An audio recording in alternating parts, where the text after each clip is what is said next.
Bom dia, bom dia. Hoje é dia de começar um novo livro aqui no Acervo. Nós vamos começar a estudar o livro Terapia Cognitiva dos Transtornos de Personalidade, esse daqui.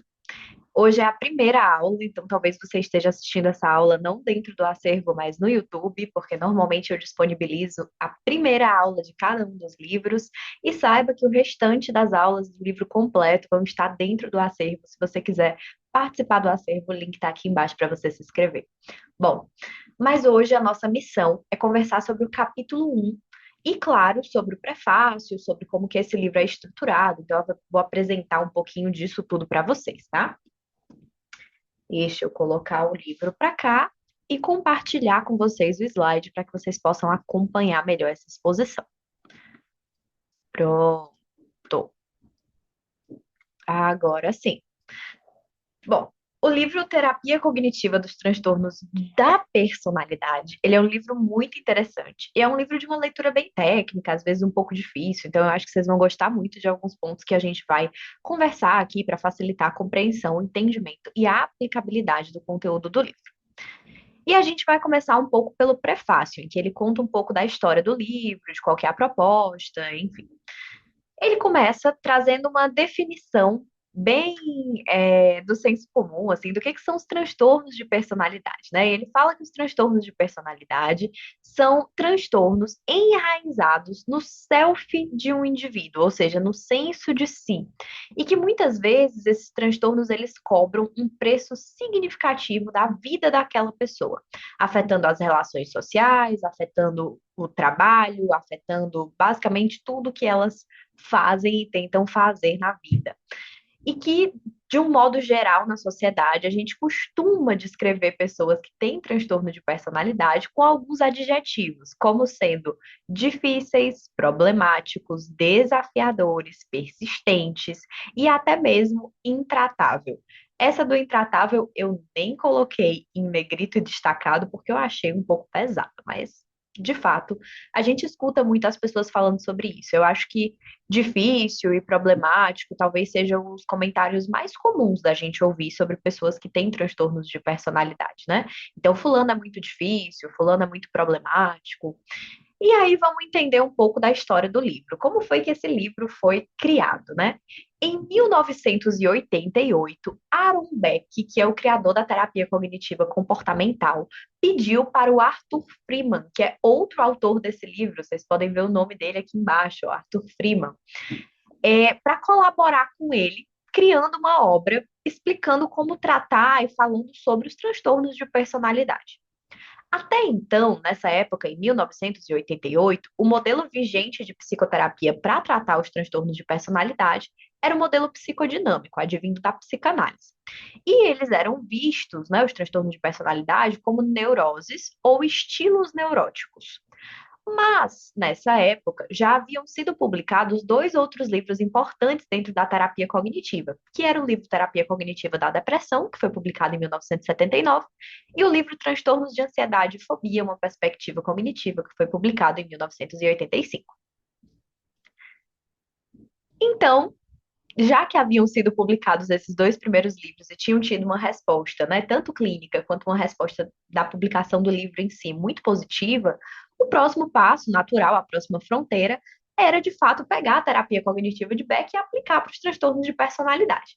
E aí, Beck e Freeman decidiram resumir essa perspectiva clínica com um time de 9 profissionais que, na época, trabalhavam, né, junto com as ideias ali, influenciados pelas ideias de Beck, no Centro de Terapia Cognitiva da Universidade da Pensilvânia.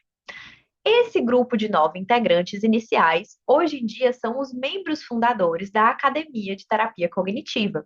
E eles moldaram cooperativamente, construindo juntos as ideias sobre como esse modelo cognitivo poderia ser adaptado e aplicado para os transtornos de personalidade. Isso foi a primeira edição do livro.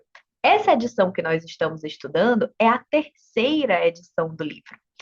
Ele foi revisado, né, depois de alguns anos, tanto que entrou uma nova pessoa como autora principal, que foi a Denise Davis, e na sua segunda edição ele já mudou muito, porque A primeira edição foi feita quando a gente ainda estava, se eu não estou enganado, no DSM-3.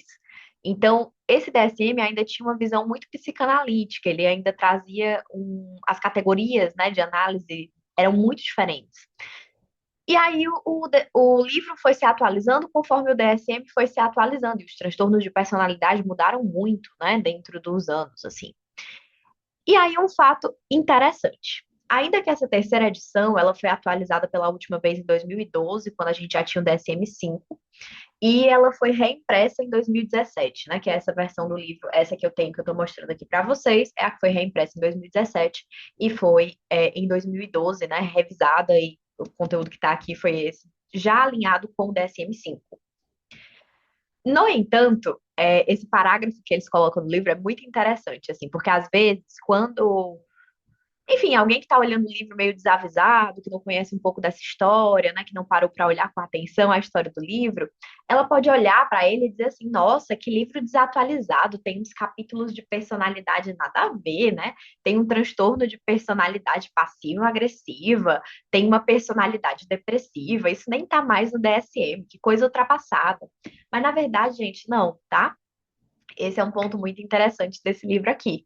Com base na experiência clínica que o Aaron Beck, o Arthur Freeman, Denise Davis adquiriram ao longo dos anos, eles optaram por deixar algumas categorias diagnósticas que eles consideraram úteis para a prática clínica. Então, apesar de estar diferente do que está no DSM, não foi um erro e não é porque o livro está antigo, certo?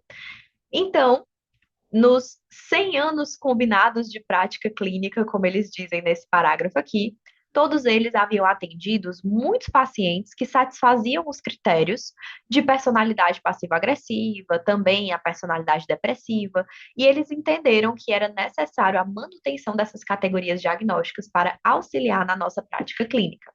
Então, nos próximos capítulos, a gente vai entender muito mais aprofundadamente essa história, por que essas categorias diagnósticas são importantes e, de fato, elas são relevantes na prática clínica hoje em dia, tá? E para a gente fechar essa parte inicial sobre o livro e sobre o prefácio, a estrutura que esse livro tem. O livro, ele mantém basicamente a mesma estrutura da segunda edição. Ele começa trazendo um pouco de teoria, o que a gente tem das pesquisas mais atuais sobre transtornos de personalidade e seu tratamento. E depois ele passa para aplicações clínicas a transtornos de personalidade específico. Então, um capítulo voltado para cada transtorno ou cada conjunto de transtornos. Tem alguns capítulos em que os transtornos estão agrupados também. E, no final, ele tem uma terceira seção sobre comorbidade e manejo clínico, que isso já é uma é, inovação da terceira edição do livro. Nas anteriores não tinha essa terceira seção. Outra coisa importante, para que o livro não ficasse tão grande, porque ele já é um livro extenso, né? Se a gente olhar a quantidade de páginas desse livro aqui, ele tem 400 páginas, mais ou menos. Então, era um livro grande. E eles não queriam fazer um livro tão maior assim do que isso. E aí eles optaram por fazer algumas coisas para deixar o livro um pouco mais enxuto. Uma delas é suprimir as tabelas de critérios diagnósticos. Então, os critérios diagnósticos que a gente encontra no DSM não serão repetidos nesse livro. A gente vai estudar os transtornos de personalidade meio que já partindo que a gente entende essa definição de critérios, né, que está lá, aqui apresentado de uma forma muito mais sucinta. Então, eles retiraram essas tabelas e eles também reduziram a discussão histórica que existia nas versões anteriores do livro. Então, caso vocês queiram aprofundar num sentido mais histórico, para além do que o que a gente vai estudar com esse livro aqui, saibam que nas edições anteriores, na primeira e na segunda edição, vocês vão ter acesso a um apanhado histórico acerca dos transtornos de personalidade mais aprofundado do que esse que a gente vai ver aqui. Então, se vocês sentirem falta dessa parte, já sabem onde encontrar.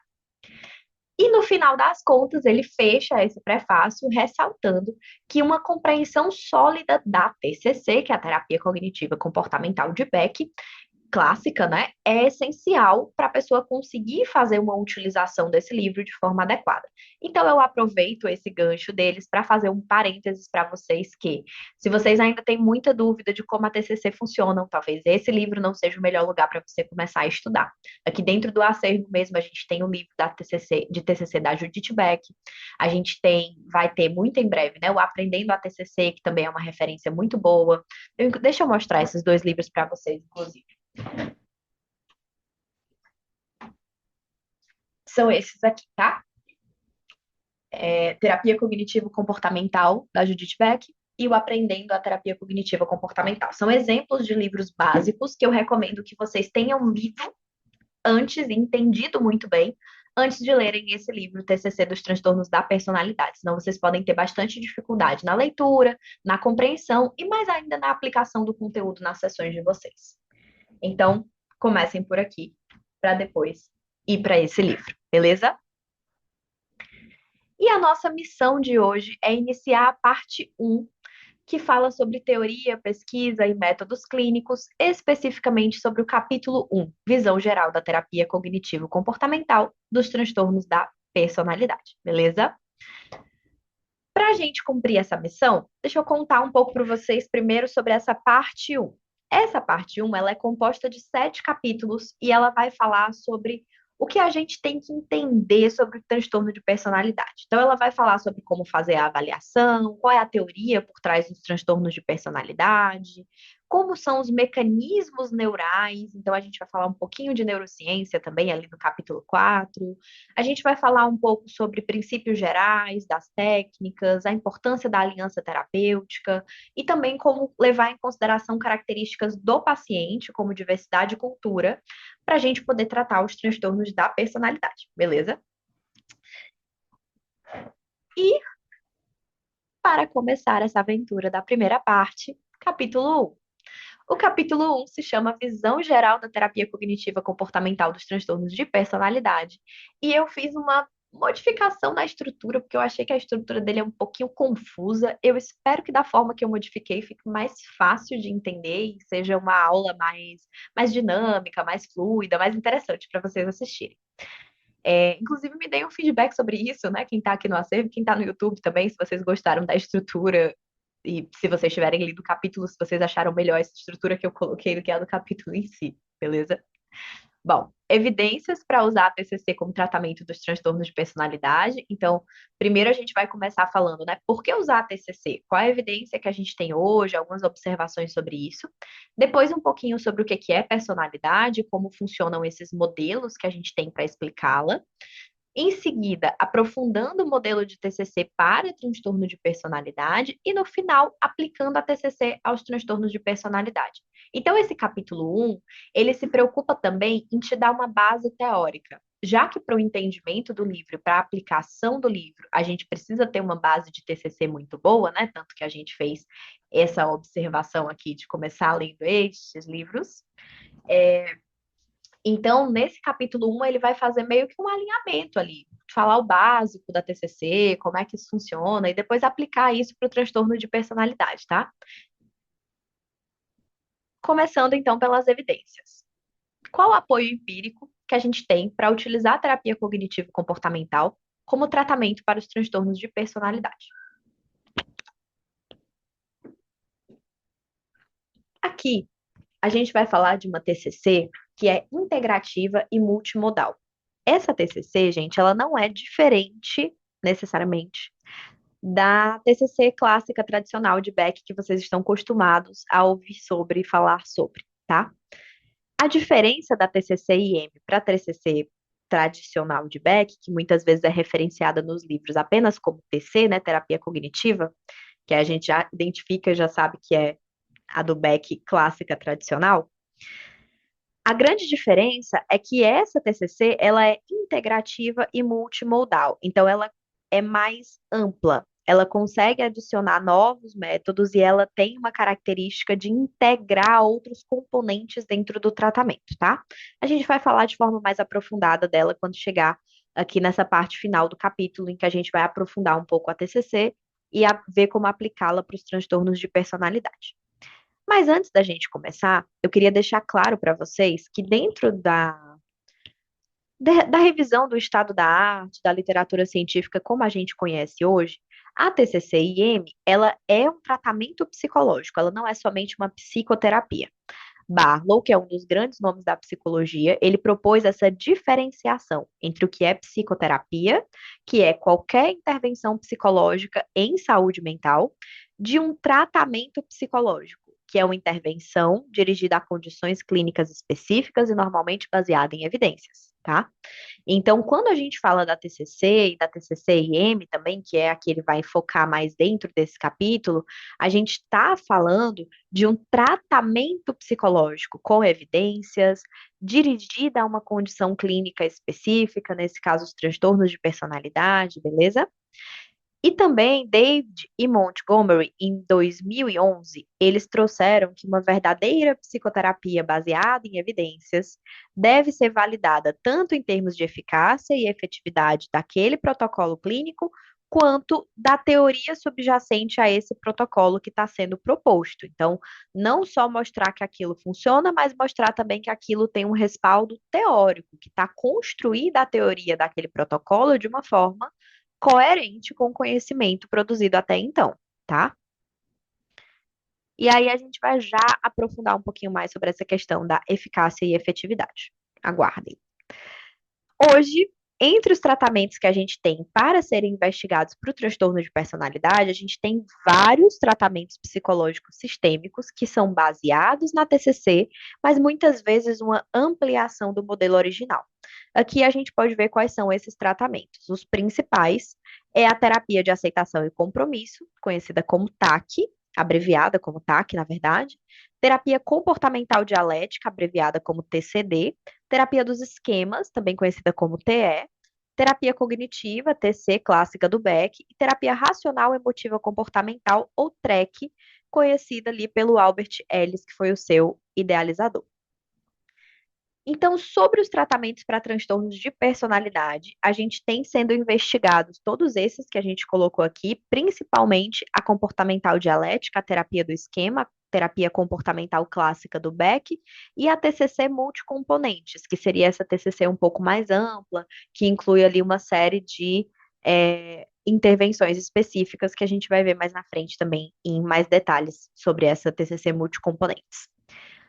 Atualmente, existe um forte respaldo, baseado em pesquisas científicas, para o uso de psicoterapia nos transtornos de personalidade, tanto em termos de eficácia quanto em termos de efetividade. Eu não coloquei, porque o capítulo é bem extenso, vocês vão ver que a gente está só no início, eu não coloquei aqui muitos exemplos de estudos, então, para vocês verem quais são essas evidências, quais são esses respaldos que a gente tem, e aprofundarem um pouco mais sobre isso, façam a leitura do capítulo, tá? Essas evidências, de um modo geral, elas mostram que os transtornos da personalidade, eles não são nem tão estáveis e nem tão resistentes ao tratamento. Esse é um mito muito clássico de quem trabalha com transtorno de personalidade. Ah, mas a pessoa não vai mudar. É um mito clássico até de um modo geral, né? Quando a gente fala dessas pessoas assim, no dia a dia, que a gente escuta falar, né? Como psicólogos, é claro que a gente não fala, não, brincadeira. Somos humanos também, mas enfim. Quando a gente fala sobre essas pessoas, de um modo geral, inclusive a sociedade, ela costuma dizer isso, ah, mas não vai mudar. Fulano é assim, não vai mudar, né? E realmente, quem não quer mudar, muitas vezes não muda, não porque não poderia mudar, mas porque não quis. Então, em termos de evidências, os transtornos de personalidade, eles podem sim ser muito mudados, tá? Eles não são nem tão estáveis e nem tão resistentes ao tratamento quanto talvez você tenha acreditado até aqui. E em termos de condições clínicas, quando a gente fala de transtorno de personalidade, o transtorno sobre o qual a gente tem o maior número de conteúdo produzido, né, de evidências científicas, estudos científicos, é o transtorno da personalidade borderline. E em anos recentes, a gente tem estudos que se concentraram em outros transtornos também, um bom número, né? Por exemplo, o transtorno de personalidade evitativa. A gente ainda carece de estudos rigorosos, principalmente para o transtorno de personalidade esquizoide e esquizotípica, e uma meta-análise recente, né? Isso aqui é um ponto interessante que, apesar de já ter conhecimento sobre, sempre que eu leio eu fico, meu Deus, e faz o quê? Uma meta-análise recente, mais uma vez, concluiu que não existem evidências suficientes para favorecer o uso de tratamento psicológico em adultos com essa doença, com transtorno de personalidade antissocial. Então, até onde a gente sabe, não existem evidências de que o transtorno de personalidade antissocial, pelo menos não boas evidências, de que ele possa ser tratado de fato em adultos. Ele não costuma apresentar remissão. E aí, como a gente sabe que os transtornos de personalidade antissocial, né, são aqueles mais ligados a violências e crimes, não que sejam só eles que fazem isso na sociedade, mas assim, eles fazem e aparentemente não tem tratamento. Por isso que eu disse que normalmente quando eu vejo essa observação, eu sempre fico, né? E aí, faz o quê? Enfim, não tenho resposta não, tá, gente? É só a pergunta para vocês pensarem também. Continuando. Então, para tratar transtornos de personalidade, alguns tratamentos, né, têm a TCC como base. A maioria deles, na verdade, dos tratamentos que a gente tem hoje em dia. E a gente poderia dividir. Ah, formiga, peraí. Saiu? Esqueci. E a gente poderia dividir esse tratamento em. Eu falei que a gente ia falar melhor do tratamento psicológico multicomponentes, né? Pronto, é aqui que a gente vai falar melhor sobre isso. Então, a gente pode dividir os tratamentos com a TCC em tratamentos psicológicos sistêmicos com a TCC, que são aqueles que usam de fato o modelo da TCC apenas de uma forma ampliada ou mudando a ordem dos componentes a serem intervidos dos componentes nos quais a gente vai fazer a intervenção, né? Então, algumas são mais comportamentais, vão ali mais no evento ativador, outras são mais cognitivas, vão ali mais no pensamento, outras são mais baseadas na resolução de problemas, outras são mais focadas no comportamento, acho que eu falei no início, né? Outras são mais focadas no afeto também. Então, enfim, elas mudam o local ali onde vai acontecer a intervenção, mas são todas derivadas do mesmo modelo, de forma que a gente considera esses tratamentos psicológicos sistêmicos com a TCC. E os tratamentos psicológicos multicomponentes, eles são esses protocolos que não são uma teoria nova que propõe uma nova maneira de intervenção, eles simplesmente são um agrupamento ou uma aplicação em um local diferente, como a terapia cognitivo-comportamental em grupo. Então, é feita essa diferença entre tratamento psicológico sistêmico e o tratamento psicológico de TCC multicomponentes.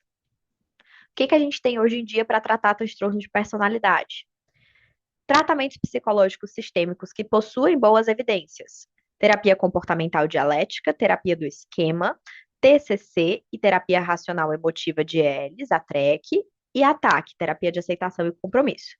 Nos tratamentos psicológicos de TCC multicomponentes, TCC clássica, STEPS, que é esse treinamento de sistemas para previsibilidade emocional e resolução de sintomas, tratamento em grupo de regulação emocional e TCC clássica em grupo. Então, também possuem boas evidências, tá?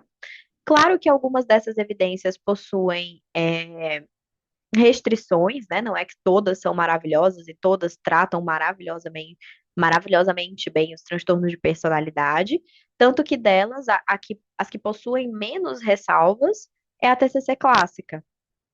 Por isso é a que é abordada dentro desse livro, né? Foi a, a que eles escolheram como principal intervenção dentro do livro, porque de fato é aquela que possui as melhores evidências quando comparadas com as demais, mas essas outras também possuem evidências, e eu acho que é importante que vocês saibam disso, né? Que não é só a TCC que tem evidência, essas outras também têm, ainda que existam ressalvas para as evidências que elas possuem.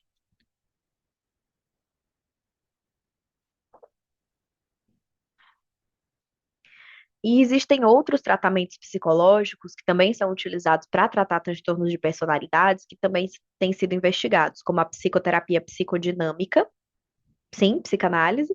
Só que a gente tem evidências limitadas e conflitantes, então tem alguma evidência, mas também tem muita coisa dizendo que essa evidência, né, é contrária, assim, de não efetividade, então é isso. E a gente tem a farmacoterapia, que para os transtornos de personalidade, as notícias não são tão boas. O que a gente sabe até hoje é que não parece ter muita evidência de que medicação ajuda a tratar transtorno de personalidade. Para o transtorno de personalidade borderline, por exemplo, os fármacos não mostram impactos nos sintomas centrais e na gravidade do transtorno. E no transtorno de personalidade antissocial, não existe nenhuma conclusão sobre essa eficácia da farmacoterapia. Então, o que acontece muitas vezes, gente, é tratar a comorbidade, né? Então, a pessoa tem um transtorno de personalidade, mas também está passando por uma crise ansiosa, né? Por um período de ansiedade mais elevada. Aí a gente usa a medicação para tratar a ansiedade, que acaba ajudando, mas não resolve o transtorno em si, né? O problema mais às vezes até o problema mais grave, ou mais importante, ou mais de base ali, que é o transtorno de personalidade, ele não tem um remédio que efetivamente ajude. Conclusão dessa primeira parte sobre as evidências, o tratamento, os tratamentos que temos disponíveis. Resumindo então o estado da arte atual, a TCC parece, neste momento, a forma de intervenção psicológica mais bem validada para diversos dos transtornos de personalidade. É necessário que sejam feitos estudos futuros, claro. Ainda precisamos de mais e melhores evidências. Nesses estudos futuros, o que é que esse capítulo especificamente recomenda? Que os estudos futuros testem os protocolos já existentes de maneira mais aprofundada e que desenvolvam novos protocolos e protocolos mais potentes para tratar essa demanda. Também que os novos estudos investiguem tanto a eficácia, ou seja, como a psicoterapia funciona em condições controladas, tanto a efetividade, como a psicoterapia funciona na prática clínica do mundo real, para ter validade interna e externa. Essa é a diferença entre eficácia e efetividade, tá? Quando a gente faz uma pesquisa com protocolos, lá nos Estados Unidos isso é muito comum, né? Dentro de uma instituição que trata somente aquilo ali, com um protocolo fechado, de 12 sessões, com clínicos que passaram pelo mesmo treinamento, e a gente valida aquele protocolo, a gente conseguiu dar eficácia para aquele tratamento. A efetividade, ela só vem quando clínicos, pessoas como eu, você, psicólogos do mundo real, tratam aqueles pacientes e também conseguem um ótimo resultado. Nesse caso, a gente começa a ter efetividade, beleza? Eficácia e efetividade. A gente também deve investigar os transtornos de personalidade que possuem outras patologias comórbidas e até amostras mistas, ou seja, pessoas que têm mais de um transtorno de personalidade.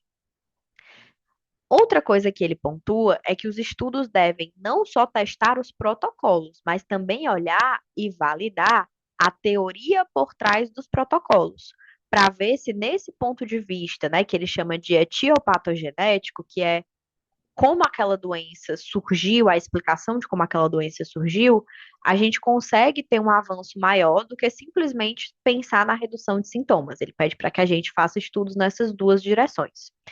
E a TCC também deveria servir de plataforma para integração das psicoterapias, preparando para integrá-la com outros tratamentos não psicológicos, como a farmacoterapia, quando eles forem baseados em evidências. Essa parte da TCC, gente, sobre ela integrar tratamentos, né? Isso já fala um pouco ali da TCC-IM, né? Que é integrativa e multimodal. Então, dentro da TCC, ela tem muito essa ideia baseada em evidências, de usar aquilo que funciona, mantendo o modelo teórico, claro, como base, né, e como norte, para que a gente também não se perca teoricamente falando e virem meros aplicadores de técnicas, vamos dizer assim, mas ela tem muito essa ideia de integrar, de trazer elementos que funcionaram muito bem para compor esse modelo dela, né? Por isso que é um modelo que vai ali se expandindo e se modificando ao longo do tempo. Concluída, então, a primeira parte da nossa missão, tá? Retomando aqui no início, só para a gente se localizar, nós vimos as evidências que nós temos hoje para poder utilizar a TCC como tratamento para os transtornos de personalidade. Agora, vamos conversar um pouquinho sobre o que é personalidade e como funcionam esses modelos para explicá-la. O que é personalidade, né? Eu costumo dizer que uma definição fácil de personalidade é o jeito de ser de uma pessoa.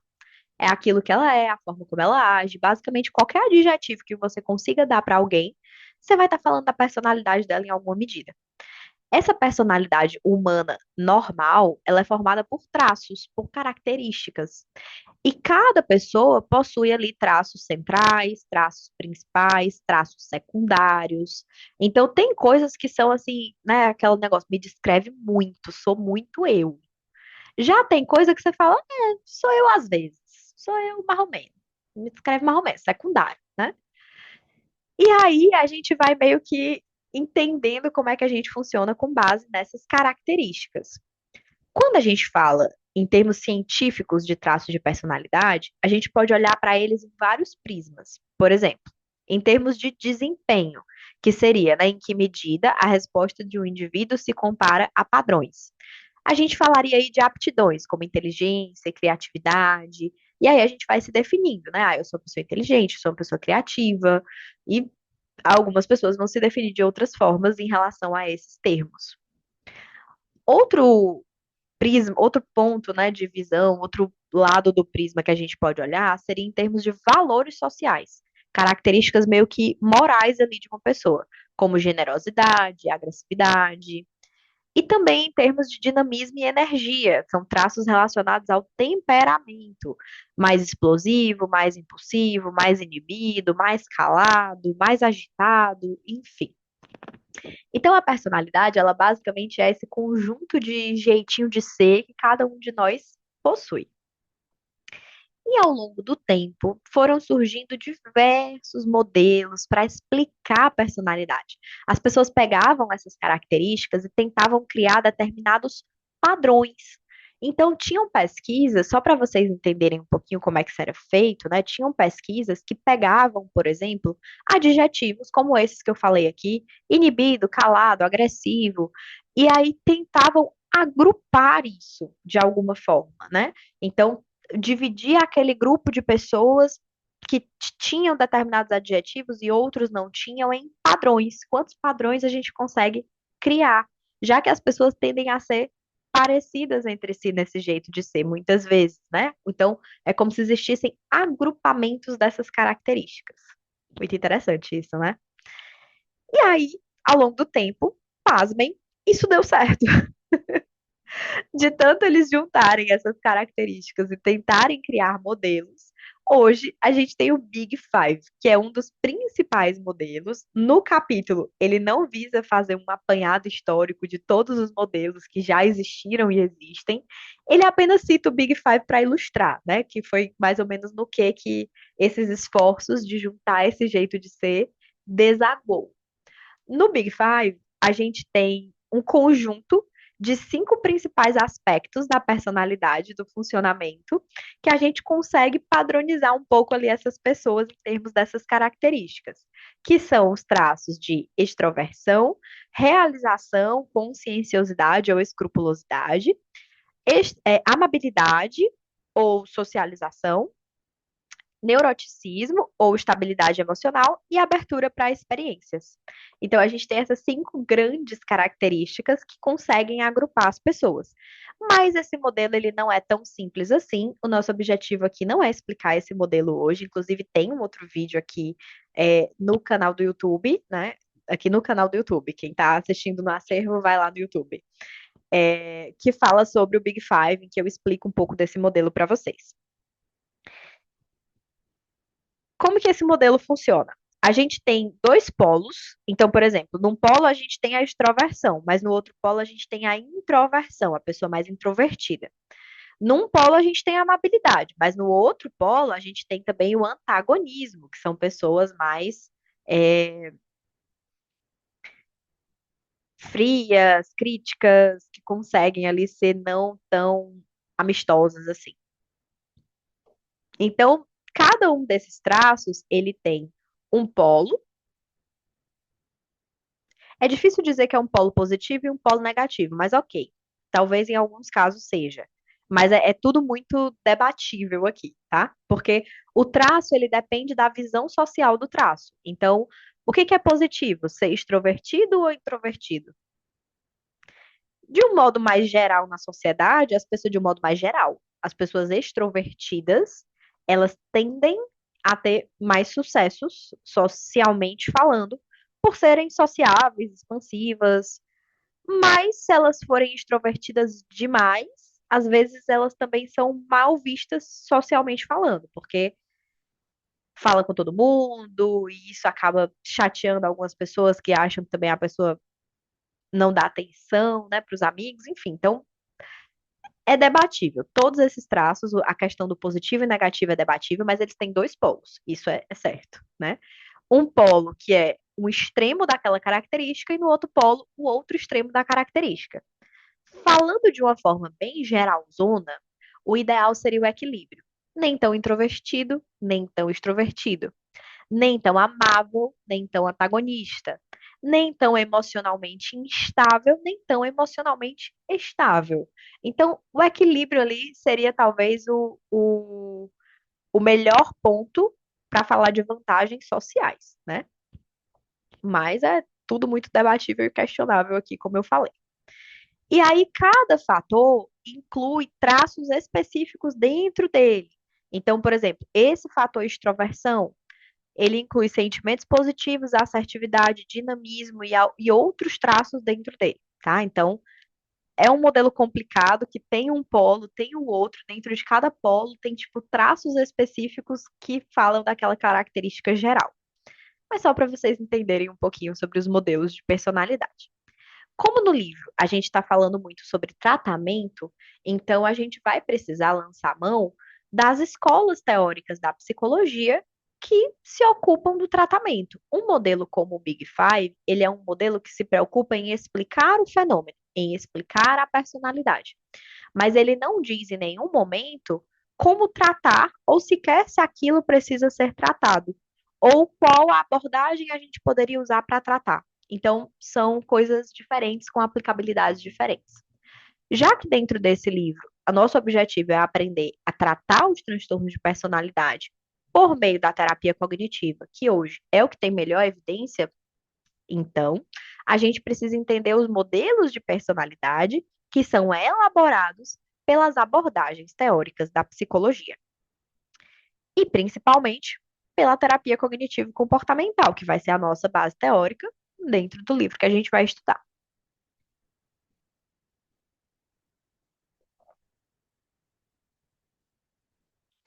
Uma parte interessante da TCC, que eu acho que torna as coisas um pouco mais fáceis e que é diferente de algumas abordagens teóricas, é que ela utiliza para fazer a, a teorização sobre aquele transtorno mental o DSM como referência.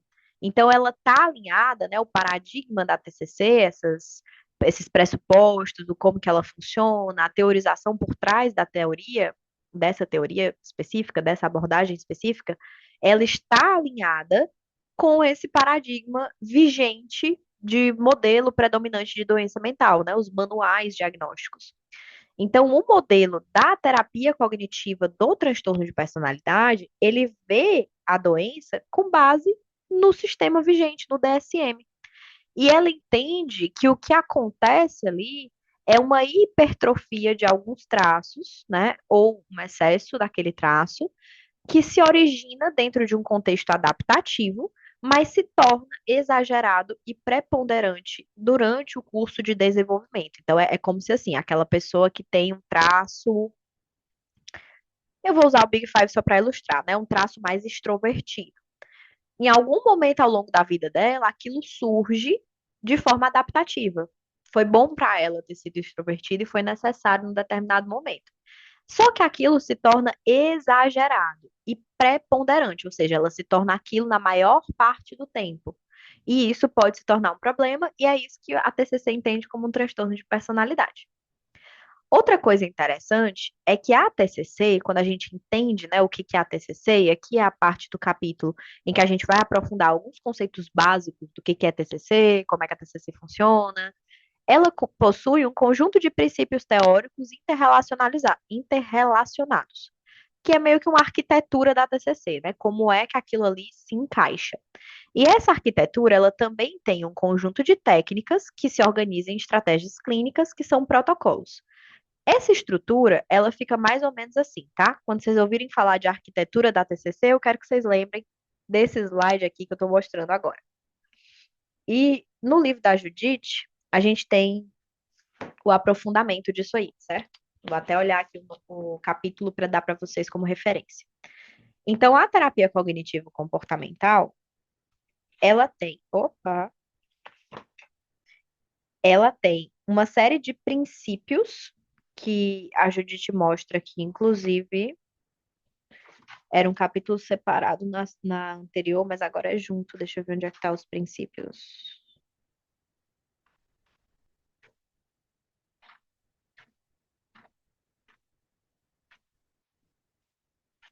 Aqui.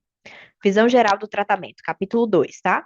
Então, são os princípios teóricos da TCC. Ah, Elia, não sei quais são esses princípios. Capítulo 2 desse livro, tem aulas sobre ele aqui no acervo também. Se você está vendo no YouTube, vai lá no acervo assistir.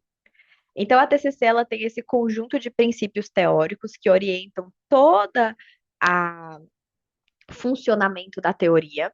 E ela tem um conjunto de técnicas. Inclusive, a gente também tem um livro completo aqui no acervo, que. Ah, tá longe, não vou pegar, não. O livro do Lear, de terapia cognitiva, aquele da capinha laranja, tá? Fala. Esse livro. Eu vou pegar. Que esse livro.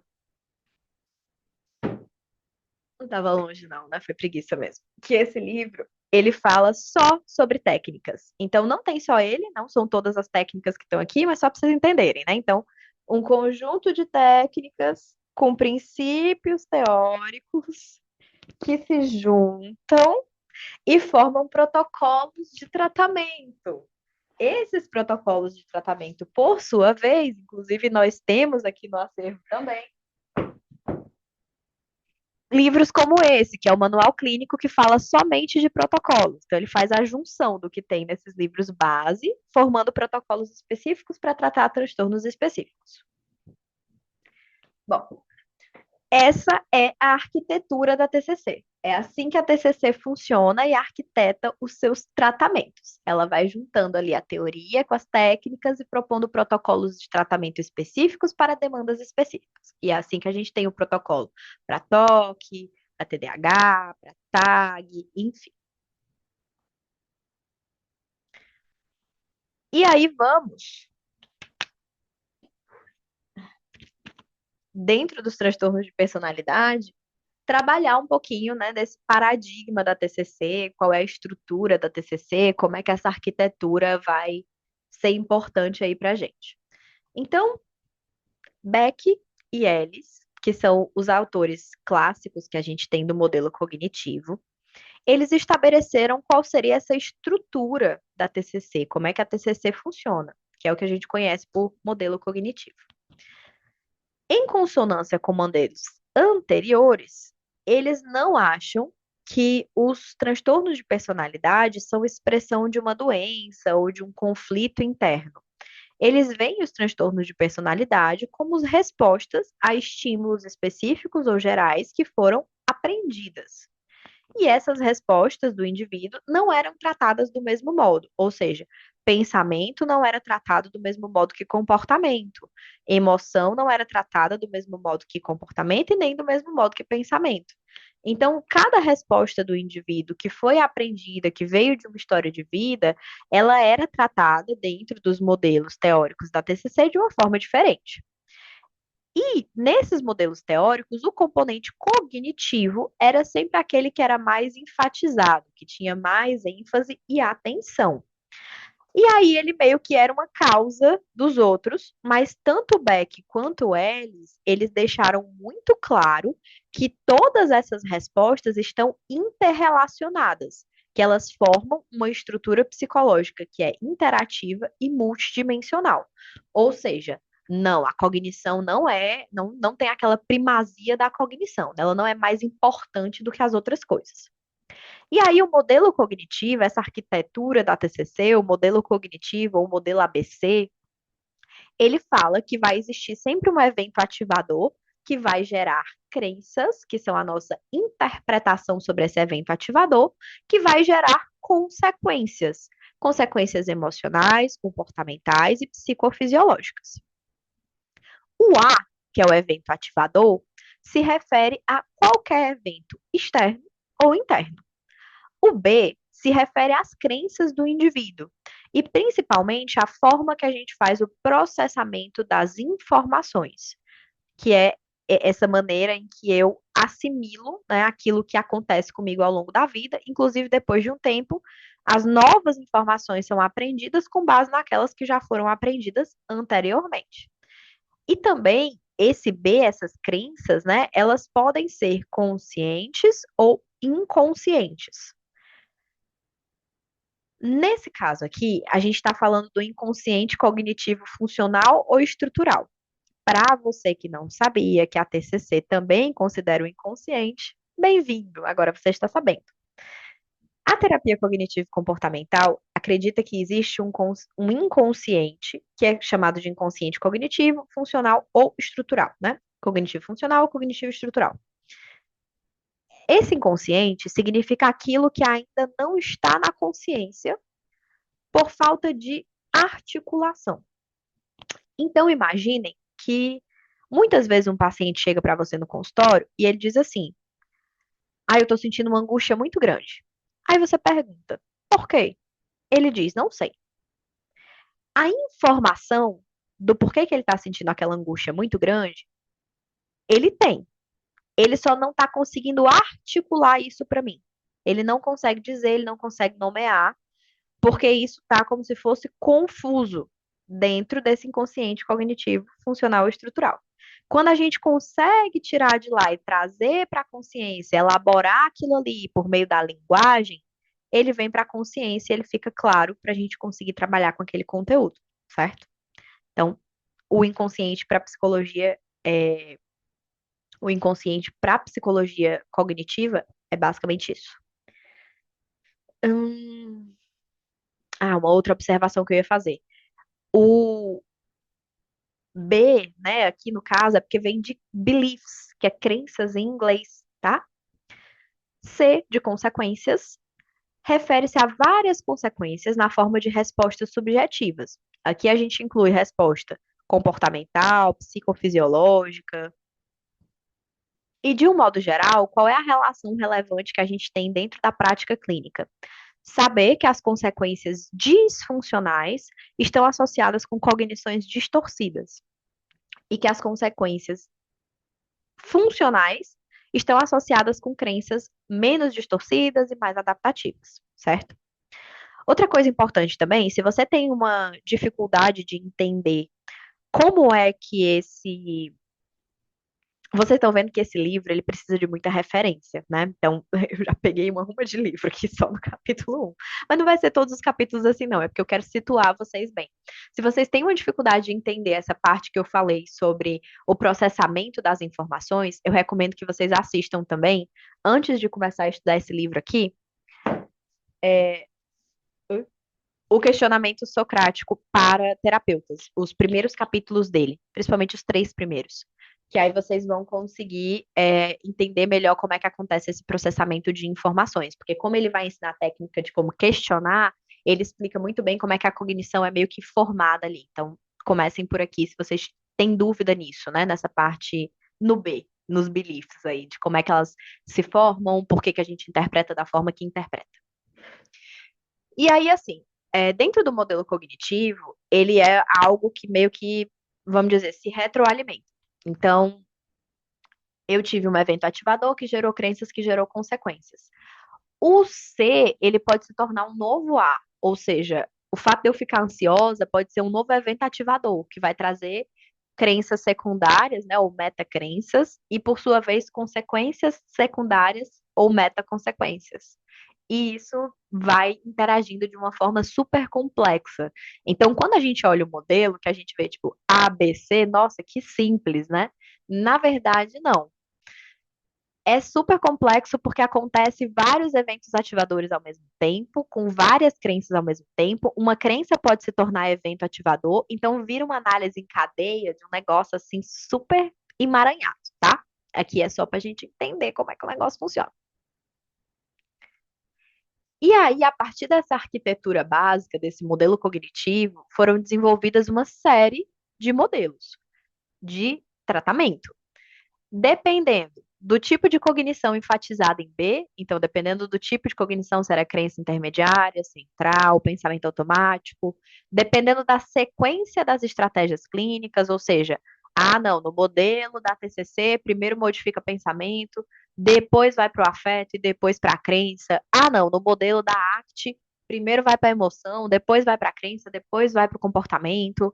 No modelo da terapia comportamental dialética, primeiro o comportamento, depois a emoção, por último a cognição. Enfim, basicamente a sequência da estratégia clínica ia mudando e ia nascendo um modelo diferente.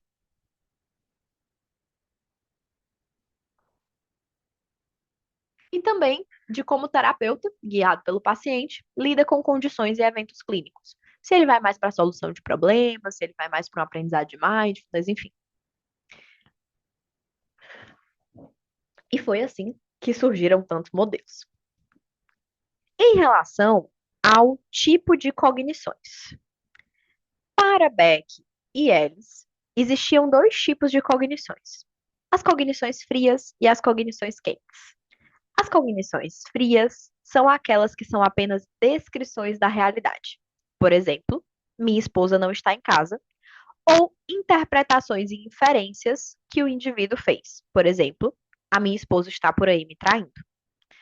Agora, as cognições quentes, elas são a nossa avaliação e as inferências que a gente está fazendo sobre o que aquela realidade significa.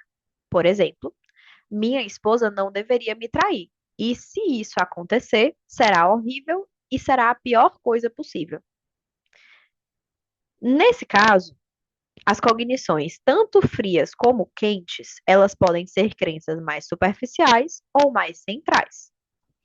As cognições frias e quentes, elas estão integradas, ou seja, elas aparecem na nossa mente, tudo embaralhada, uma misturada com a outra. Essa divisão, ela tem que ser feita a posteriori, quando a gente está fazendo a nossa conceituação dos casos. E na TREC, ela faz uma distinção muito clara entre essas cognições frias e quentes. Inclusive, eles costumam trabalhar mais com essa divisão do que com a divisão mais clássica de quem trabalha com a TCC tradicional do Beck, de pensamento automático, crença intermediária, crença central. Normalmente, na TREC se usa mais a crença, né, cognição fria, cognição quente, pensamento frio. E outra coisa que é interessante é que a Trek diz que as cognições frias, elas não geram sentimentos. Então, é muito interessante esse ponto, porque muitas vezes essa questão das cognições frias e quentes, elas vêm definidas com essa característica da Trek. Se o paciente está falando aquilo e aquilo não provoca nele grandes emoções e aflições, provavelmente você está diante de uma cognição fria. Agora, se ele está falando alguma coisa que provoca nele uma grande aflição ou uma emoção significativa, você está falando de uma cognição quente, certo? E aí, essa diferença, né, do que é uma avaliação de fato, que é uma cognição quente, e do que é apenas uma descrição da realidade, ou uma interpretação básica ali da realidade, é feita de uma forma muito importante dentro do modelo da TCC. Essa sequência de estratégias na clínica, ela costuma ser do nível mais superficial de cognição para o nível mais central. Então, quando a gente está falando do modelo da TCC clássico, a gente começa intervindo nos pensamentos automáticos, principalmente ali nas descrições e inferências, e depois nas crenças centrais, que são essas interpretações, que a gente já chama de esquemas, e alguns momentos a gente pode até se ater também aos eventos ativadores, quando a gente fala de resolução de problemas ou algumas técnicas comportamentais mais pontuais de enfrentamento de algumas situações. Então, esse caráter interativo dos elementos centrais, ele é diferente para cada indivíduo, e é muito importante que a gente entenda isso. Então, a ordem, ela pode ser cognição, afeto, comportamento, comportamento, afeto, cognição, comportamento. O ABC, ele não é necessariamente evento, crença, comportamento e emoção. Não. Ele pode vir em qualquer ordem, tá? Para efeito de comparação, A TREC, né? Como é que essas intervenções são realizadas? Na TREC, a concentração principal é em alterar as consequências disfuncionais. Então, o foco principal é no C. Primeiro, pela modificação das crenças. Como é que ele modifica o C? Alterando as crenças, que é o B, tá? Se não alteradas com sucesso, eles vão para as modificações de cognições frias. Depois da reestruturação, ela vai para os eventos ativadores, para a solução de problemas e para a investigação das consequências por meio de estratégias comportamentais. Ataque, terapia de aceitação e compromisso, a terapia cognitiva baseada em mindfulness e outras terapias de terceira onda questionam a necessidade da reestruturação cognitiva. Então, já não trabalham com a reestruturação como sendo o primeiro nível de intervenções, pelo contrário, elas dizem que a gente deve modificar a função dessas cognições para neutralizá-las por meio de técnicas de aceitação e mindfulness. Então, já é uma outra proposta de tratamento. E outro ponto interessante, né, é como que essas abordagens, elas lidam com as condições clínicas. As terapias cognitivas argumentam em prol desses modelos, como eu falei, que são específicos para cada caso clínico, e outras abordagens, como a terapia do esquema, defendem modelos mais gerais, que um único modelo consiga dar conta de várias condições clínicas. Apesar, gente, que isso tem mudado um pouco. Hoje em dia, a terapia cognitiva já aceita uma série de modelos transdiagnósticos, que também lida com mais de um caso em si e trabalha com esses processos que são gerais que estão ali por trás, né? Inclusive, exemplo, tratamento de perfeccionismo clínico e o modelo transdiagnóstico para transtornos alimentares. Só para vocês associarem uma coisa com a outra. Essa ideia de processos psicológicos centrais comuns é muito semelhante ao que a gente vê dentro da neurociência, em que a gente entende que, ainda que existam diversos tipos de diagnóstico, todos eles são explicados por uma relativamente reduzida classe de neurotransmissores e suas interrelações, certo? E aí, finalmente, falei dela desde o primeiro slide, agora que a gente chegou na tal da TCC integrativa e multimodal.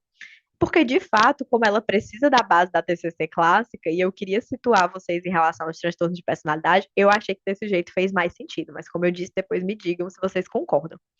E aí, a TCC integrativa e multimodal, ela parte do princípio que existem dois tipos de crenças centrais.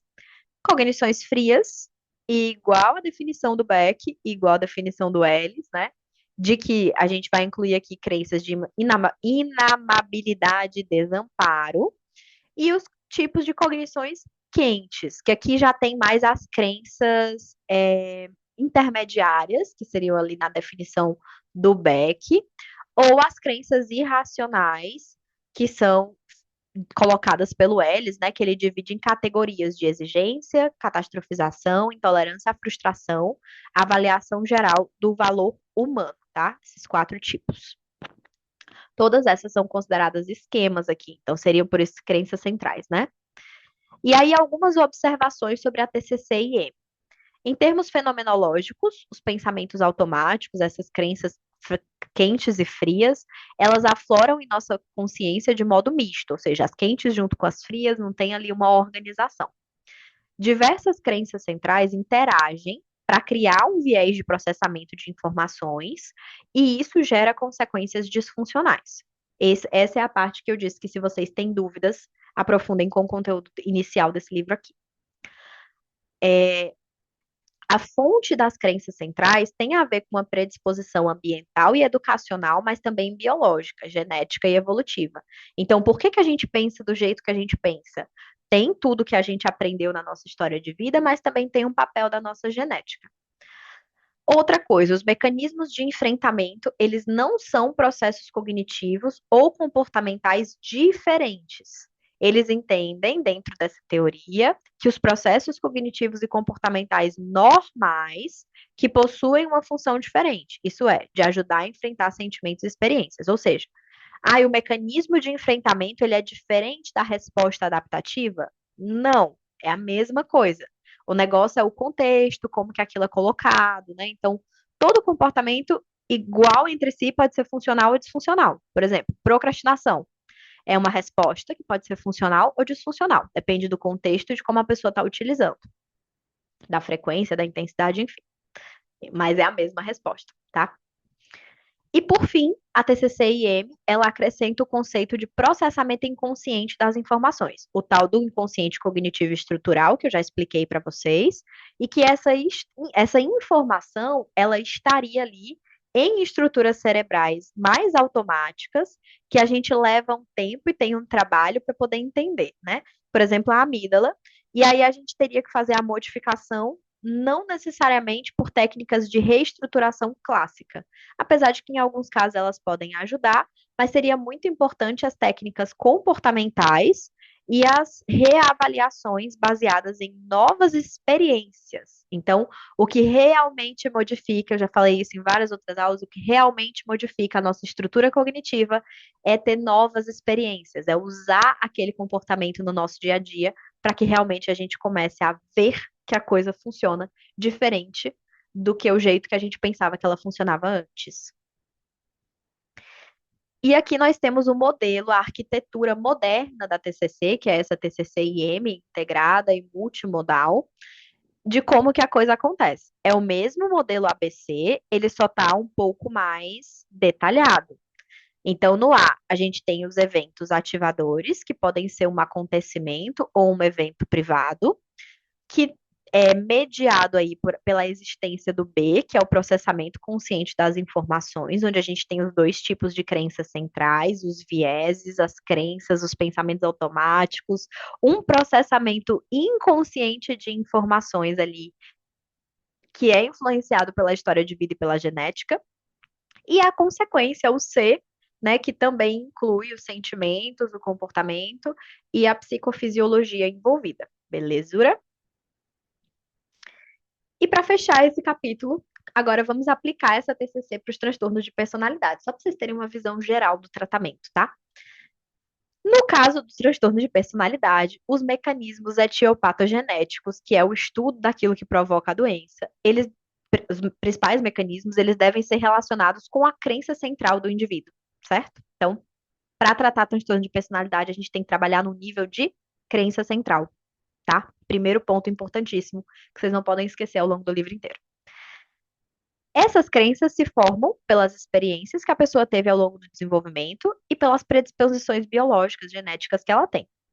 Cada escola de terapia tem crenças centrais específicas e modifica um pouco a informação dessas crenças. Então, na terapia do esquema, a gente tem os esquemas iniciais adaptativos, que são as crenças centrais. Na terapia do Beck, a gente tem as crenças centrais, que são divididas em três classes, né? As crenças de desvalor, desamor e desamparo. Na terapia, na TREC, a gente tem as crenças irracionais, que aí ele faz aquela divisão nas quatro categorias que eu falei para vocês. Enfim, então cada modelo concentra-se em crenças centrais hipotéticas. No modelo da TCC, a gente tem as crenças gerais frias e os mecanismos que a pessoa faz para enfrentá-las, que são as cognições quentes, os pensamentos automáticos e as crenças intermediárias. Pode-se, portanto, ver essa questão como uma das interpretações ou explicações do indivíduo sobre aquilo que acontece com ele. Vamos para um exemplo. Imagine que a pessoa tem uma crença central de eu sou especial. Essa crença central em si é considerada uma cognição fria. Agora, a pessoa tira conclusões, ela completa essa frase. E esse complemento da frase é que traz uma cognição quente. Por exemplo, eu sou especial, portanto, os outros devem me dar tudo que eu pedi. Eu sou especial e sempre tenho que fazer as coisas para os outros para conseguir manter o meu status de especial. Olha a diferença. Eu sou especial e quem não reconhecer e concordar com isso deve ser punido. Eu sou especial e se jamais receber o tratamento esse tratamento especial que eu mereço e recebi dos meus primeiros cuidadores, isso será horrível e insuportável. Eu sou especial e os outros jamais, aliás, e os outros me consideram esquisito, por isso eu nunca vou me encaixar ou ser compreendido. Eu sou especial e mais inteligente do que a maioria, então eu vou conseguir ficar impune por coisas que os outros não conseguem. Olha a diferença, gente. A mesma crença de ser especial, ela vai ser trabalhada de maneiras gritantemente diferentes. Desde uma pessoa que talvez tenha transtorno de personalidade antissocial, eu sou especial, sou mais inteligente, então vou ficar impune por tudo que eu faço. Desde pessoas que talvez tenham uma ansiedade altíssima, né, de eu sou especial e eu tenho que fazer tudo para todo mundo para continuar sendo especial, porque o que me torna especial é isso. Olha aí a diferença. Então, quando a gente vai trabalhar as intervenções clínicas, o nosso foco não deve ser em alterar a crença central em si. Essa ideia pode ser uma meta infrutífera. A gente não deve pegar a cognição fria e focar em alterá-la. A gente deve primeiro tentar alterar as cognições quentes. Então, esse enfoque terapêutico, ele vai estar muito mais em alterar esse significado embutido na crença central. E aí a gente tem como várias dessas abordagens fazem isso, né? Eu já expliquei para vocês ali no slide anterior, então eu não vou repetir, mas aqui eu deixei anotado no slide. A TE, as crenças centrais, né? Os esquemas adaptativos iniciais. A TCD, eu não tinha falado da TCD, né? Ela trabalha com um treinamento de habilidades comportamentais inicialmente e trabalha também com essa hipótese biológica de reatividade do sistema de excitação, que é essa predisposição à desregulação emocional. Muito clássica ali no borderline, né? E novas estratégias clínicas para lidar com o sofrimento. E a TREC concentra-se, a TREC eu já tinha falado, não vou repetir, tá? Então, só anotado aqui para vocês verem como cada uma faz a intervenção dentro dessa crença. E para a TCC clássica, como é a intervenção nos transtornos de personalidade? Só para fechar dando essa visão geralzona para gente. A intervenção da TCC para os transtornos de personalidade costuma ser, primeiro, uma avaliação clínica, depois, a elaboração de uma conceituação cognitiva, intervenções técnicas e construção e utilização da relação terapêutica, muito semelhante ao tratamento de todos os outros transtornos, como depressão e ansiedade, pelos protocolos de TCC. Mas quando a gente fala de transtorno de personalidade, é necessário que sejam feitas algumas adaptações. Por exemplo, a avaliação clínica, você pode focar tanto em aspectos categóricos, transtorno de personalidade narcisista, antissocial, borderline, ou em aspectos dimensionais, como o Big Five, que eu citei aqui. Para alguns desses transtornos, as entrevistas clínicas elas devem ser complementadas por testes respondidos por pessoas relevantes ou em outros dados externos. Então, a gente não deve fechar o diagnóstico escutando somente o paciente quando a gente fala de transtorno de personalidade, pelo menos na maioria deles. Outra coisa, a conceituação cognitiva é mais dinâmica. Normalmente, ela fala dos problemas atuais, mas ela também precisa voltar nos problemas do passado e como esses problemas interferem hoje no setting terapêutico. Então, é como se a gente falasse dos problemas atuais, do passado e dos problemas relativos à relação terapêutica atual. E essas três coisas juntas, elas vão ajudar o paciente a compreender que, historicamente, o jeito de ser dele, do passado, agora e na própria terapia, ele tem um papel nos problemas que ele enfrenta, para que, de fato, ele possa entender isso no aqui e agora e começar a trabalhar nessa mudança. A intervenção da TCC para os transtornos de personalidade é mais longa, então é um tratamento que demora muito mais do que um tratamento, por exemplo, para a ansiedade, que tem 20 sessões. E frequentemente tem muito mais técnicas experienciais. Por isso que a TCC-IM é considerada aí multimodal, porque a gente tem que abranger essas técnicas que não são tão clássicas da TCC tradicional, né, de métodos experienciais, de revivências do passado, mas para o transtorno de personalidade isso é importante. As intervenções podem ser realizadas de maneira individual ou em grupo, e a relação terapêutica é muito importante, é caracterizada pela colaboração, congruência, empatia e genuinidade. E para os transtornos de personalidade, essa relação deve ser usada com frequência como um veículo para a mudança e para a criação de modelos. Então, muitas vezes, para tratar transtorno de personalidade, a relação de vocês em sessão vai ser o modelo de relação saudável que esse paciente vai ter para replicar para a vida dele, beleza? Bom, gente, era isto. Muito obrigada. Eu espero que vocês tenham gostado desse primeiro capítulo, dessa primeira aula. A ideia aqui foi mostrar um pouquinho da definição básica, eu acho que a gente cumpriu o que a gente se propôs aqui no início, né? de realmente ver por que que a TCC é a escolha de tratamento para transtorno de personalidade, o que que é a personalidade, como esses modelos funcionam, a gente falou ali um pouco do Big Five, aprofundar um pouco como a TCC é aplicada a esses modelos de personalidade e falar um pouco da TCC também, né, de um modo geral, para que a gente fizesse aquele alinhamento teórico para que vocês compreendam o restante do livro, beleza? Aguardo as dúvidas de vocês. Beijo grande e a gente se encontra no próximo capítulo. Tchau, tchau, gente.